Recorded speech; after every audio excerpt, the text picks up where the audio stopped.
केदारनाथ धाम, जहां आज भी विराजते हैं साक्षात देवों के देव महादेव। एक ऐसा मंदिर जिसके दर्शन मात्र से ही मोक्ष के सभी द्वार खुल जाते हैं। केदारनाथ धाम से जुड़ी कथाएं और रहस्य जो भी व्यक्ति सुनता है, उनके सभी मनोकामनाएं भोलेनाथ हमेशा पूर्ण करते हैं और भोलेनाथ की कृपा हमेशा अपने भक्तों पर बनी रहती है। तो आइए जानते हैं भारत के राज्य उत्तराखंड में गिरिराज हिमालय की केदार नामक चोटी पर स्थित देश के 12 ज्योतिर्लिंगों में से एक केदारनाथ धाम से जुड़े 10 बड़े रहस्य, जिससे भारतवासी आज भी अनजान हैं। केदारनाथ का रहस्यमय साधु और एक भक्त की सच्ची घटना। दोस्तों, कई सालों पहले एक बार एक भक्त बाबा के दर्शन करने केदारनाथ आया।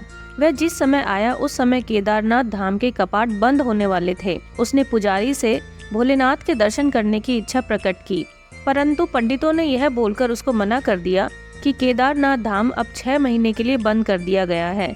यह सुनकर वह भक्त बहुत दुखी हो गया, परंतु उसने अपने मन में संकल्प कर लिया कि जब तक वह भोलेनाथ के दर्शन नहीं कर लेता वह यहाँ से नहीं हिलेगा, और भूखा प्यासा वहीं बैठा रहा।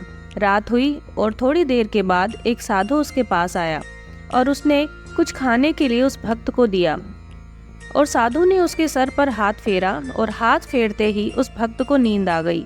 वह भक्त जैसे ही उठा, उसने देखा कि कुछ पंडित केदारनाथ के कपाट खोल रहे हैं। यह देखते ही वह मंदिर की तरफ भागा और पंडित से बोला कि आपने तो बोला था कि मंदिर के कपाट अब 6 महीने बाद ही खुलेंगे, लेकिन आपने तो इसे एक दिन में ही दोबारा खोल दिया। यह बात सुनते ही पंडित के होश उड़ गए। उस पंडित ने उस भक्त को गौर से देखा और कहा, तुम तो वही भक्त हो ना जो 6 महीने पहले आए थे और दर्शन करना चाहते थे। उस भक्त ने बोला कि हाँ, मैं वही हूँ, पर आपने तो कल ही मंदिर के दरवाजे बंद कर दिए थे। यह 6 महीने की बात आप क्यों बोल रहे हैं? पंडित ने पूछा कि मंदिर के दरवाजे बंद होने के बाद तुम्हारे साथ क्या हुआ था, पहले यह बताओ।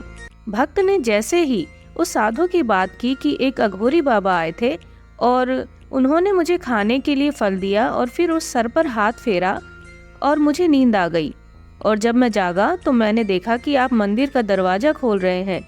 पंडित यह बात सुनते ही चरणों में गिर पड़ा और कहा कि आप जैसे शिव भक्त को मैं समझ नहीं पाया। भगवान भोलेनाथ ने आपके लिए समय चक्र को 6 महीने के लिए पल भर में आगे कर दिया ताकि आपको तकलीफ ना हो। दोस्तों, यह घटना बिल्कुल सच्ची है। भोलेनाथ तो बहुत भोले हैं, वह भाव के भूखे हैं। चाहे वह देव हो या दानव, जिसने भी उन्हें मन से पूजा वह उनके हो गए। दोस्तों, हमें उम्मीद है कि आपको ये जानकारी अच्छी लगी होगी। हिंदू धर्म की पौराणिक कथाएं एवं मान्यताओं से जुड़ी हुई ऐसी ही रोचक जानकारियों के लिए हमारे चैनल को लाइक एवं सब्सक्राइब करें। धन्यवाद।